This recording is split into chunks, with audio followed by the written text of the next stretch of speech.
Welcome to a very special episode of Covers the podcast. This is an emergency cat episode. We've been getting calls from clients in the job seeking space who are claims adjusters who were already really burnt out before this hurricane emerged and got worse than anticipated pretty quickly. So I have my good friend and the founder of Differently, John Gesumaria. John, thanks for coming in. Why don't you tell people a little bit about what you do and what Differently is? Yeah, thank you for having me. Yeah, so currently I am a therapist. Do work with individual and families predominantly, but Differently is actually a network of social workers across 18 areas of life that are able to provide support to individuals. This isn't therapy. Therapy is needed and it is very crucial to healing, but it is not one size fits all. So we really like to provide support, and the neat thing about it is we utilize lived experiences. So with lived experiences, it really creates that connection so that it can eliminate that feeling of having to find somebody or connect.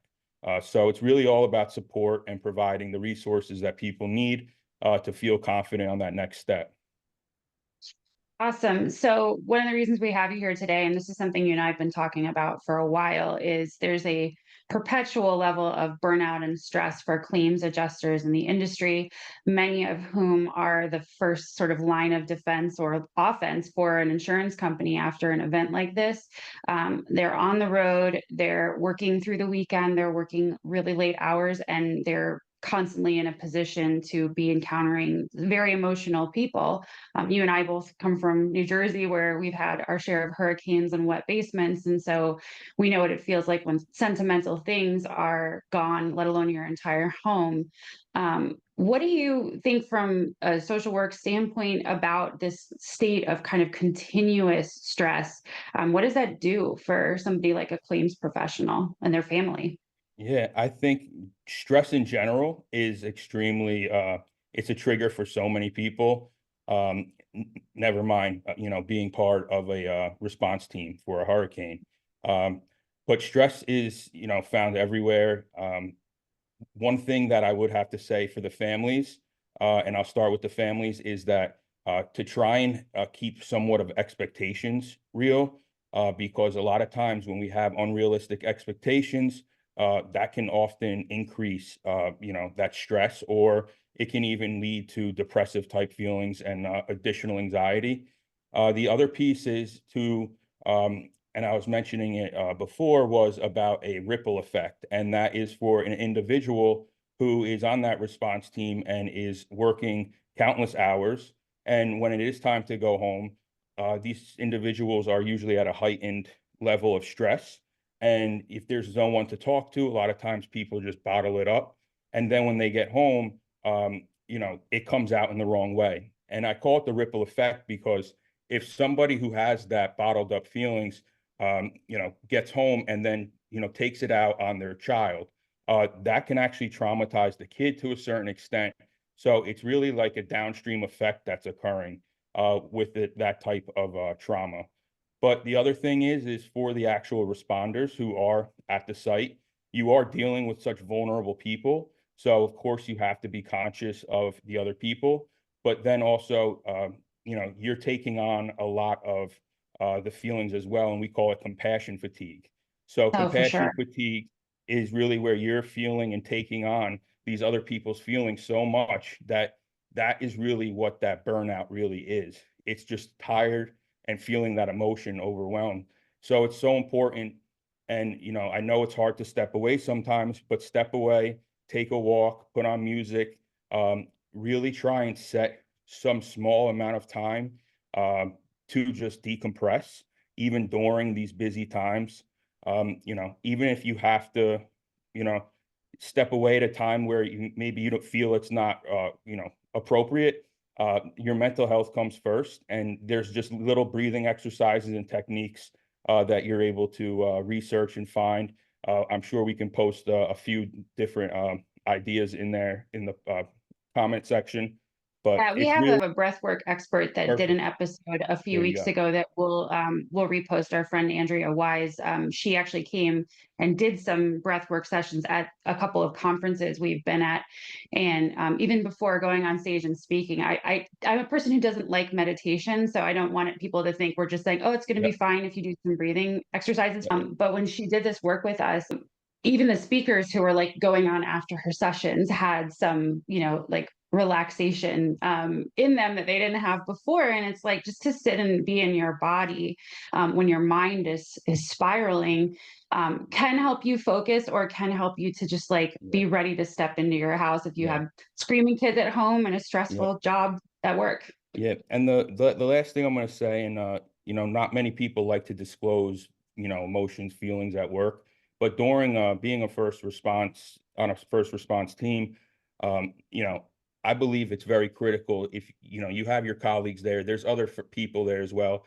You know, create some sort of support network there. Whether Yeah. it's 2 or 3 people that you guys go on a walk with, because it's great to do things on your own, but during these vulnerable times, the emotions and the feelings are so high.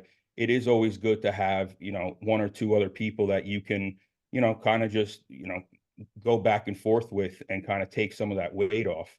And just little things like that can really make a huge difference. One of the things I love about the approach it differently, and you've been talking about that kind of just therapy on a walk, therapy on a bike ride, like not necessarily in a couch in an office setting, and for 60 minutes or whatever the regular time that somebody's psychologist or psychiatrist might ask for. What is it? Is it possible? Because I think a lot of these adjusters, they're like on the road 10 to 14 hours a day in their car, and it's not really like conducive naturally feeling to a therapeutic Yeah. conversation.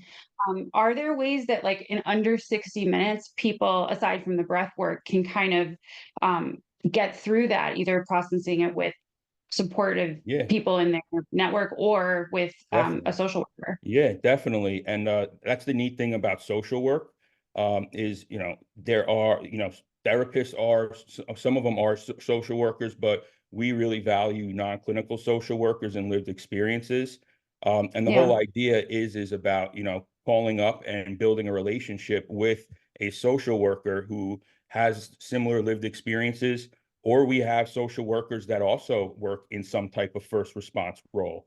So, they also understand those pressures, and they're available. You schedule your time with them, so it's extremely flexible, uh, and that's just general support. And we believe that because it's through lived experiences, the support really turns into more practical advice and a really understanding ear, that isn't as equated to therapy. So it's definitely worth a try. And there's free sessions. The first session is free. And I think, it's definitely beneficial because you're getting professional help still. Yeah, that's great. And then what responsibility do you think, I know you visit corporations and do this work for companies to kind of have a mental health culture that feels safe in the workplace. What responsibility do companies have to make sure that this work burden is not passed, from their adjuster to the adjuster's family and friends? Is it an easy thing for them to start adding services like yours into what they offer? Yeah, definitely. A lot of companies have EAP services, which, tend to have a good and bad, rep to it. But the thing is about EAPs is that when you do call them, it's a very therapeutic approach always. But with Yeah, differently, because we offer so many areas of support across so many areas of life, we aren't just supporting people's mental health.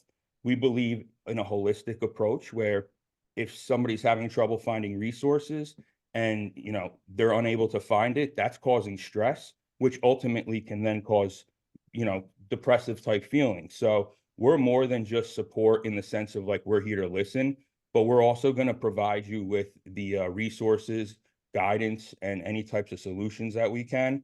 And a company can easily incorporate us into their benefits, and even or just even offer it, in general. Like I said, there's the free first session, but it's definitely worth trying.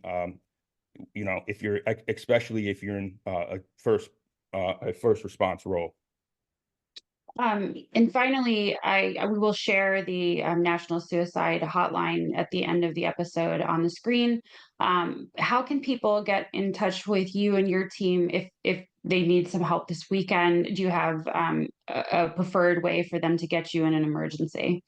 Yeah, I think we're constantly checking to see when people are. We see that somebody's scheduling the first call, and I see that it's coming from somewhere down south in Florida.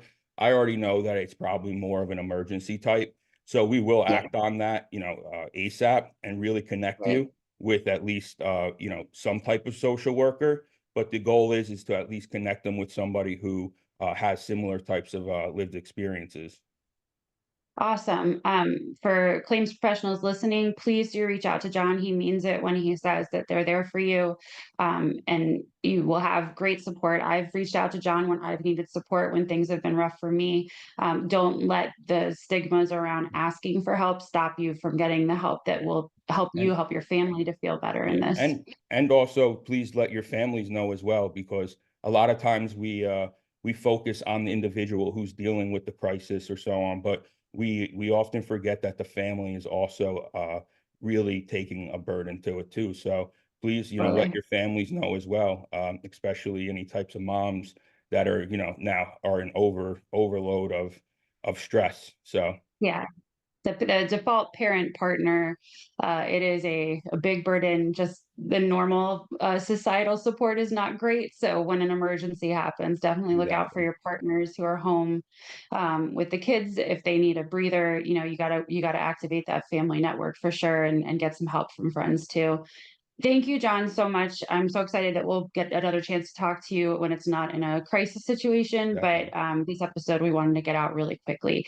Stay tuned for all of the numbers, the links to Differently, and resources that you need. And please follow John and Differently on LinkedIn, so that you can keep abreast of any new services that they're offering as they come for you or for your company, to strengthen the mental health culture. Thanks, John. Thank you.